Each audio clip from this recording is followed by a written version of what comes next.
And again, Del Rio, deep here to the bench, shoulder to bench. Imaginez cette folie, un catcheur professionnel habitué aux lumières aveuglantes, au chaos scénarisé et aux chutes contrôlées, entre soudainement dans un vrai combat, pas juste un combat, mais une guerre contre un tueur à sang-froid. C'est exactement ce qui s'est passé quand Alberto Del Rio, star mexicaine du catch, a osé se mesurer au poids lourd le plus redouté de son époque, Mirko Cro Cop Filipovic. Revenons en arrière, Alberto Del Rio, de son vrai nom José Alberto Rodriguez, n'était pas seulement un personnage de la WWE, derrière le masque de Dos Caras Jr. en lucha libre et le charisme dans la WWE se cachait un véritable lutteur gréco-romain. Il s'était même qualifié pour l'équipe nationale mexicaine et était considéré comme un bon grappleur avec de vraies bases athlétiques. Mais rien, et je dis bien rien, ne peut vraiment vous préparer à un homme comme Cro Cop. Mirko n'est pas né sur un ring, il a été forgé dans le feu de la guerre, commando antiterroriste croate. Après sa transition du kickboxing K1 vers le MMA, il a laissé derrière lui une traînée de corps dans le Pride FC. Son mantra, jambe droite, hôpital, jambe gauche, cimetière. Ce n'était pas une métaphore. Demandez donc aux innombrables adversaires qui se sont réveillés en fixant les lumières de l'arène sans savoir sur quelle planète ils étaient. Nous voici donc en 2003. Les cordes se tendent, la foule se tait et Del Rio entre. Courageux? Absolument. Intelligent? Question marque. C'est discutable. Dès la première seconde, il sait ce qui l'attend et fait la seule chose possible. Il fonce. Il essaie de réduire la distance, vise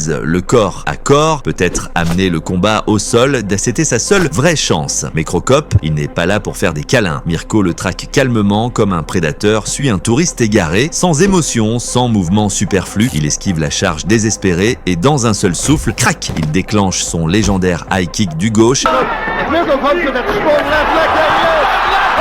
Del Rio tombe comme une marionnette dont on a coupé les fils, pas sonné, pas vacillant, effondré, la foule pousse un cri, l'arbitre ne compte même pas. Aucun besoin.